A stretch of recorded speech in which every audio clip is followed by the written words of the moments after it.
Good morning of class 4 students. I will start your 7th chapter and its name is our natural resource forest and wildlife. Forest and wildlife. आइए तो हम पहले थोड़ा सा जानते हैं what is the natural resource. Okay, nature has gifted us with lots of good things such as air, water, forest, soil, birds, animals. And human being also. Okay, तो ये क्या है? नेचुरल रिसोर्स है, ठीक है, जो कि नेचर ने हमें दिया है, ठीक ना. ये जितनी भी चीज़ें मैंने अभी आपको बताई, जैसे कि air, water, forest, soil, matter, animals, birds, तो ये सारा किसने दिया है? ये सारा हमने नहीं प्रोडक्ट किया है, ये सारा नेचर ने हमें दिया है. ओके, तो इन्हीं को हम क्या कहते हैं? It is called natural resource. It is called natural resource. Okay, and how many types of natural resource? How many types of natural resource? तो there are two types of natural resource. There are two types of natural resource. First is exhaustible और second is इनएक्सहॉस्टेबल. Okay, तो आइए पहले हम जानते हैं आपके book के द्वारा कि इसमें आपको क्या बताया हुआ है. ठीक है, तो कहता है कि this resource exist in nature and can be used by people. ये दिया गया किसके द्वारा है? नेचर के द्वारा. और यूज किसके द्वारा होता है? ह्यूमंस बीइंग के द्वारा. ओके, हम इसका यूज करते हैं. एयर का यूज कौन करता है? हम लोग करते हैं, मतलब जितने भी लिविंग थिंग्स हैं वो करते हैं. ठीक है, वाटर का यूज़ करते हैं, हम सॉइल का यूज़ करते हैं, मेटल्स का यूज़ करते हैं. तो ज़्यादातर ह्यूमन बीइंग्स के द्वारा ही यूज़ होता है. लिविंग थिंग्स में मेनली वाटर और एयर ही जो ऐसा है जो सारे लिविंग थिंग्स यूज़ करते हैं. ठीक ना, बाकी जो चीज़ें हैं वो हम ही यूज़ करते हैं, ह्यूमन्स यूज़ करते हैं. Okay, people need some natural resource to stay alive. मनुष्य जो होता है, ठीक है, तो उसे क्या होता है कि नेचुरल रिसोर्स की ज़रूरत पड़ती है अपने निजी जीवन में जीने के लिए. ठीक है, जैसे कि हवा. Without air you have imagine you live? No. क्या आपने कभी सोचा है कि आप हवा के बिना रह पाएंगे? नहीं, ऐसा हो ही नहीं सकता. क्योंकि अगर हम अभी 30 सेकेंड्स ही अपनी सांसों को रोकें तो लगेगा कि आई एम नॉट टॉल, ये हम टॉलरेट नहीं कर पाएंगे. ठीक है, they use this to make living easy and comfortable. ये जो नेचुरल रिसोर्स है इसके द्वारा ह्यूमन्स बीइंग का जो लाइफ है वो क्या होता है? कंफर्ट होता है और इजी हो जाता है. ठीक है, India too has its share of natural resource. As we move ahead we will read about this resource. आइए हम इसके बारे में आगे पढ़ते हैं. तो kinds of natural resource, there are two kinds of natural resource, exhaustible and inexhaustible. Natural resource which are limit and reduce in quality once there are used called inexhaustibles. वह नेचुरल रिसोर्स जो limit मात्रा में, वह natural resource जो limit मात्रा में, उसे हम किसके अंतर्गत रखते हैं? एक्सहॉस्टेबल. ठीक है, और नॉन रिन्यूएबल, और उसको फिर से हम बना नहीं पाएंगे, और उसको हम फिर से बना नहीं पाएंगे. तो ऐसे नेचुरल रिसोर्स को हम एक्सहॉस्टेबल नेचुरल रिसोर्स कहते हैं. और जिसको हम such as coal, petroleum, some natural resources such as water, air, sunlight, forest, animal are always available plenty in nature. कहता है कि कोल और पेट्रोलियम जो है वो ऐसा नेचुरल रिसोर्स है जिसको हम एक बार अगर ये हो जाए, मतलब ख़त्म हो जाए, तो हम उसको फिर से यूज़ नहीं कर सकते. ठीक है, जैसे कोल, पेट्रोलियम, कोल एक बार जल जाता है तो फिर हम उसका यूज़ नहीं कर पाएंगे. ठीक है, तो ऐसे नेचुरल रिसोर्स को हम एक्सहॉस्टेबल कहेंगे. क्या कहेंगे? एक्सहॉस्टेबल. और ऐसे नेचुरल रिसोर्स जो आसानी से उपलब्ध है और हमेशा उपलब्ध रहेंगे. ठीक है, तो ऐसे नेचुरल रिसोर्स को हम क्या कहेंगे? इनएक्सहॉस्टेबल नेचुरल रिसोर्स कहेंगे. ठीक है, तो आइए हम पहले बात करते हैं. We will study about the natural resource of our country under various head. forest, wildlife, water, soil, agriculture and minerals. So firstly I am telling you about forest. I am telling about forest. Okay, jungle. Its Hindi meaning is jungle. Forest are a huge storehouse of natural resource. Forest एक ऐसा जगह है जहाँ पर आपको natural resource का भंडार मिलेगा। क्या मिलेगा? नेचुरल रिसोर्स का भंडार। जैसे यहाँ पर आपको वुड मिलेगा, यहाँ पे आपको वाइल्ड लाइफ मिलेगा। ठीक है, आप देखते हैं जो जीव जंतु कहाँ पे ज़्यादा रहते हैं? जहाँ पे फॉरेस्ट ज़्यादा रहता है। ठीक है, क्योंकि वो रहने के लिए, उनके रहने के लिए वही जगह क्या है? Appropriate. Okay, a large area of land full of tree and other plants is called a forest. What is forest? A large area of land full of tree and other plants is called a forest. जंगल क्या है? जंगल एक ऐसा वृहद क्षेत्र जहाँ पर क्या हो? बहुत सारा पेड़ हो और बहुत सारे पौधे हो। ऐसे जगह को हम क्या कहते हैं? फॉरेस्ट कहते हैं। ऐसे जगह को हम क्या कहते हैं? फॉरेस्ट, यानी कि जंगल।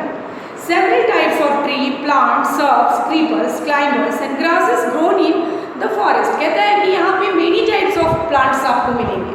केवल ट्री ही नहीं मिलेंगे, यहाँ पे आपको हॉर्स भी मिलेंगे, सॉफ्ट भी मिलेंगे, क्रीपर भी मिलेंगे, क्लाइंबर भी मिलेंगे। तो आपके टाइप्स ऑफ प्लांट में जितने भी प्लांट्स होते हैं सब आपको कहाँ मिल जाएंगे? फॉरेस्ट में मिल जाएंगे। ठीक है, at present 1/5 of our land in under forest. हमारी जो पृथ्वी है, अर्थ है, उसका 1/5 हिस्सा क्या है? फॉरेस्ट है। क्या है? फॉरेस्ट है।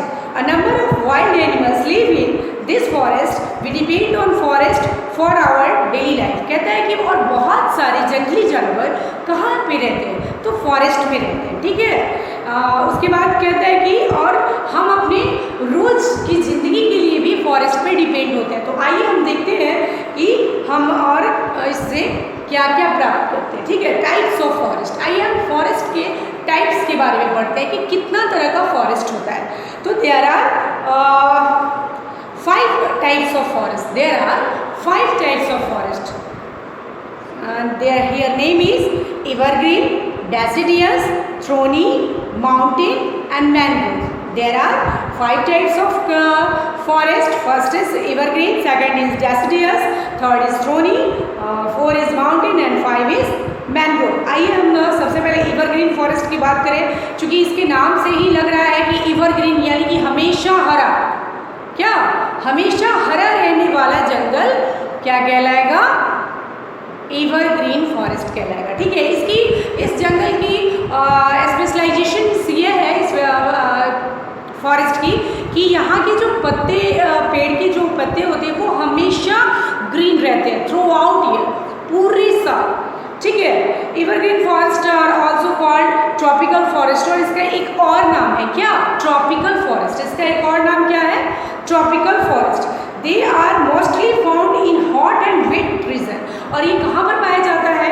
तो ये वैसे जगह पर पाया जाता है जहाँ पर गर्मी होती है और नमी भी होती है। ठीक है, in India they are found on the rainy slopes on the western Ghats, the hills of the north east India and in the Andaman and Nicobar. तो ये ऐसे जगहों पर पाया जाता है। कहाँ? नॉर्थ ईस्ट इंडिया में और अंडमान निकोबार में और वेस्टर्न घाट्स में ये फॉरेस्ट आपको देखने को मिलेंगे। ठीक है, इस फॉरेस्ट की विशेषता ये है कि इनके पेड़ों की जो पत्तियाँ हैं वो कभी गिरती नहीं है। ठीक है, और ये हमेशा क्या ग्रीन रहती है, इसलिए इस फॉरेस्ट का नाम एवरग्रीन फॉरेस्ट रखा गया है। और यहाँ पे कौन कौन से प्लांट्स ये ट्रीज पाए जाते हैं? तो रोजवुड, मैंग्रोनी एंड इबोनी। ओके, तो आप इससे क्वेश्चन भी याद कर लेंगे। क्या क्या याद करेंगे? What is natural resource. क्या याद करेंगे आप? व्हाट इज नेचुरल रिसोर्स, जो मैंने आपको यहाँ पे भी लिख के दिखाया, आपकी बुक में भी है। तो आप इस चीज़ को याद कर लेंगे और इससे रिलेटेड क्वेश्चंस भी हम आपको इन अ पर्सनल वे में पूछेंगे आपसे कि आपने याद किया कि नहीं किया। ठीक है, उसके बाद काइंड्स ऑफ रिसोर्स पर ये याद कर लेंगे। How many kinds of natural resource? तो there are 2 kinds of natural resource, exhaustible और इनएक्सहॉस्टेबल्स। उसके बाद types of forest. How many types of forest? तो there are 5 types of forest. Forest का नेम, 5 टाइप्स ऑफ फॉरेस्ट, तो ये name लिख लेंगे आप। उसके बाद what is the another name of evergreen forest, tropical forest. तो ये आपको 5-6 question I have frame and you have also frame, आप इसको खुद से भी बनाइएगा और इसका आंसर लिख लेंगे और याद कर लेंगे, ठीक है। आइए हम आगे बढ़ते हैं डेसिडियस फॉरेस्ट के बारे में। This forest are also called what, monsoon forest. इस फॉरेस्ट को हम मॉनसून फॉरेस्ट के नाम से जानते हैं, ठीक है। और कहता है कि the tree shade there leaves for 6 to 8 weeks. इसकी इस जंगल की विशेषता ये है कि इसकी जो पेड़ों की पत्तियां होती है वो 6 से 8 डेज में क्या हो जाती है, सेड हो जाती है, यानी कि गिर जाती है। यहाँ पे कौन कौन से फॉरेस्ट पेड़ पाए जाते हैं, ट्रीज, तो टेक, साल, सिमोल, सैंडोलोन, ETC, ये सारे क्या ट्रीज यहाँ पर पाए जाते हैं। और ये जो डेसिडियस फॉरेस्ट है ये कहाँ पर पाया जाता है, तो ये हिमालय में पाया जाता है, parts of the Deccan plateau में पाया जाता है, और आंध्र प्रदेश, बिहार और उड़ीसा में भी ये जंगल पाया जाता है, ठीक है। आइए third is thorny forest. Thorn forest के नाम से ही आपको पता चल रहा है कि यहाँ जो भी मतलब ट्रीज होंगे, प्लांट्स होंगे, उसमें कांटे जरूर होंगे, ठीक है। तो आइए जानते हैं, thorn forest are also called scrub forest, इसका भी एक और नाम है स्क्रब फॉरेस्ट, ठीक है। Thorn forest are found where the little rainfall, ये फॉरेस्ट वहाँ पर पाया जाता है जहाँ पे बारिश बहुत कम होती है, ठीक है। The tree in this types of forest short and thorny which reduce the amount of the moisture given out by the leaves. यहाँ के जो पेड्स होते हैं वो छोटे होते हैं और कांटेदार होते हैं, ठीक है। They are found mostly in the, और ये ज़्यादातर कहाँ पर पाया जाता है, चूँकि ये जो कांटेदार पौधे होते हैं वो ज़्यादातर डिजर्ट एरिया में पाए जाते हैं, और डिजर्ट में रेनफॉल भी काफ़ी कम होता है, ठीक है। तो ये राजस्थान के कुछ पार्ट्स में पाए जाते हैं। उसके बाद मध्य प्रदेश के ड्राई एरिया में, महाराष्ट्र के ड्राई एरिया में, कर्नाटका में, आंध्र प्रदेश में, तमिलनाडु में, उत्तर प्रदेश में, ओके। ये सारे जगहों पर ये फॉरेस्ट पाया जाता है। ये सारी जगह के उन क्षेत्रों में जहाँ पे पानी कम होता है, जहाँ पे बारिश कम होती है। और यहाँ पर 2 तरह के मतलब पेड़ ज़्यादा मिलते हैं, एक केकर और दूसरा बबूल। आइए माउंटेन फॉरेस्ट के बारे में जाएं। माउंटेन फॉरेस्ट से तो आपको पता चल गया होगा कि ये फॉरेस्ट मेनली माउंटेन क्षेत्र में ही पाया जाता होगा, ठीक है। तो ये हिमालय रीजन्स में पाया जाता है एंड नीलगिरी हिल्स के आसपास में भी ये पाया जाता है। और यहाँ पर कौन कौन से ट्रीज पाए जाते हैं, तो चील, देवदार, pine, spruce are important trees about 3000 metre about sea level, ठीक है। ये सी लेवल से कितना ऊपर है, 3000 मीटर ऊपर है, ठीक है। अब आइए और टाइडल फॉरेस्ट के बारे में जानते हैं। Tidal forest are also called mangrove forest, इसे हम मैनग्रोव फॉरेस्ट के भी नाम से जानते हैं। Tidal forest are found along the edge of delta of river, और ये कहाँ पर पाया जाता है, ये नदियाँ जब बढ़ती हैं, जैसे कि नदियाँ में जब बाढ़ आता है और जब वो बाढ़ का पानी सूखने लगता है, ठीक है, तो फिर वो जो क्षेत्र बच जाता है उस पर ये फॉरेस्ट उगाते हैं, ठीक है। वहाँ पे ये फॉरेस्ट उगाते हैं। और इसमें कौन कौन से पेड़ होते हैं, इसमें होते हैं आपके tidal forest. The tidal forest protect the coast from erosion. Some of the forest are dense. In India, these forests are found in the delta of river Ganga, Brahmaputra, Godavari, Mahanadi, Sundarban along the Ganga Brahmaputra delta is the largest tidal forest in the world. The wood of Sundri trees. Sundari trees यहाँ पर ज़्यादातर पाई जाती है। और सुंदरवन, ठीक है। सुंदरवन जो है, आपने सुंदरवन का नाम सुना होगा, टीवीज वगैरह में भी बताया जाता है, ठीक है। तो सुंदरवन एक डेल्टा है और यहीं पर ये मतलब यहाँ पर ये फॉरेस्ट उगाया है, इसलिए इस फॉरेस्ट का नाम ही हो गया है सुंदरवन। क्या हो गया है, सुंदरवन। और यहाँ पर ज़्यादातर कौन सा प्लांट पाया जाता है, तो सुंदरी, ठीक है। The wood of Sundari trees is use for making boats, और ये जो ट्रीज पाई जाती है इसकी लकड़ियों से मेनली बोट्स बनाए जाते हैं, नाव बनाए जाते हैं, ठीक है। The northern part of Andaman and Nicobar island also has this forest. उसके बाद ये फॉरेस्ट कहाँ पर पाया जाता है? अंडमान एंड निकोबार आइलैंड में भी ये फॉरेस्ट पाया जाता है। तो आज के लिए इतना ही। मैंने जो क्वेश्चंस आपको फ्रेम करने को कहा है, आप फ्रेम करेंगे, उसको लर्न करेंगे, ठीक है। नेक्स्ट वीडियो में हम इससे आगे आपको पढ़ाएंगे। Thank you.